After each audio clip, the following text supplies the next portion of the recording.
बहुत कम किताबें आजकल होती है जिसमें कांग्रेस की कोई पॉजिटिव जिक्र होती है। बहुत दिनों के बाद किसी कांग्रेस नेता के बारे में कुछ पॉजिटिव एक किताब में लिखा गया है। डर होता है कि जब नेता ये कहता है कि मैं राजनीति छोड़ूंगा, छोड़ने तो कोई वाला नहीं है। आप रिपोर्टर से पूछे, एडिटर से पूछे, किसी से भी, सबने कहा था कांग्रेस जीत रही है। मुझे अभी तक एक कोई नहीं मिल रहा है हरियाणा में जिसने कहा था बीजेपी जीत रही, लेकिन जीती बीजेपी। दोतासरा जी हीरो थे लोकसभा के, अब बाई इलेक्शन हो गए, उनको जवाब देना पड़ेगा। आप 6-7 में से 6 हार गए। दोतासरा जी का किताब में 2-3 बार जिक्र भी है और इस बार पॉजिटिव जिक्र है। बहुत कम किताबें आजकल होती है जिसमें कांग्रेस की कोई पॉजिटिव जिक्र होती है, लेकिन जो और खासकर कि राजस्थान पर इस किताब में काफी कुछ है, क्योंकि बहुत कुछ हुआ इस राज्य में पिछले 5 सालों में। तो बहुत दिनों के बाद किसी कांग्रेस नेता के बारे में कुछ पॉजिटिव एक किताब में लिखा गया है। वो कितने दिन रहता है, कितने सालों तक रहता है, वो बात अलग है, लेकिन कम से कम ये तो था कि राजस्थान ने भी एक तरह से लोगों को सरप्राइज किया। मेरी दोतासरा जी से बातचीत हुई, मुझे लगता है 2 फेज खत्म हो गए थे, 2 ही फेज थे, खत्म हो गए, और उन्होंने कहा कम से कम हमें 10 सीटें आ रही है, नहीं तो मैं राजनीति छोड़ूंगा।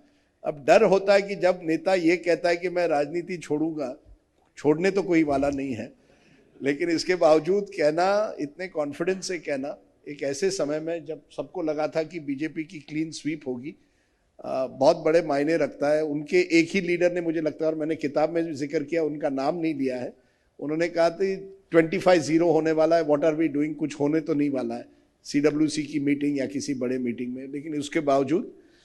पर वो बताओ, मूछ का सवाल।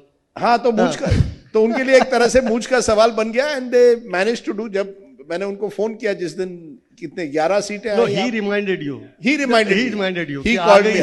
नहीं, मैंने शो पर भी कहा था कि दोतासरा जी ने अप्रैल के महीने में कहा था, देखिए that is why this year has been elections of surprises.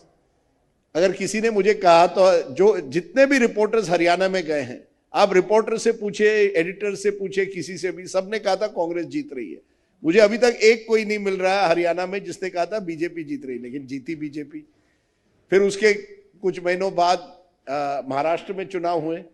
Maharashtra में मैं इतना कह सकता हूं कि मैंने हर प्रोग्राम में कहा, मुझे लगता है महायुति जीत रही है, लेकिन इतने बड़े मार्जिन से जीतेगी, इतने बड़े तादाद से जीतेगी, ये मुझे लगा नहीं कि 230 सीटें आएगी। राजनेता कुछ अलग चीज होते हैं। ये कब कहा, किस कड़वट लेंगे, कैसे क्या कहेंगे अपने एडवांटेज के लिए, ये आज दोतासरा जी हीरो थे लोकसभा के, अब बाई इलेक्शन हो गए, उनको जवाब देना पड़ेगा। आप 6-7 में से 6 हार गए। Who knows what will happen in 2-3 years? Had they project, we don't know.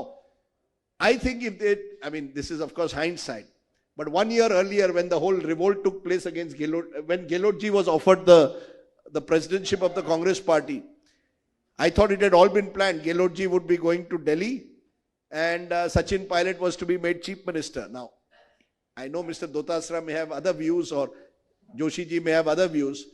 I think it was a gamble worth taking. ये हमारे दोतासरा जी को थोड़ा क्रेडिट तो दीजिए। You have to give credit to people who fought. एक ऐसे समय में when most people had given up, he chose to fight.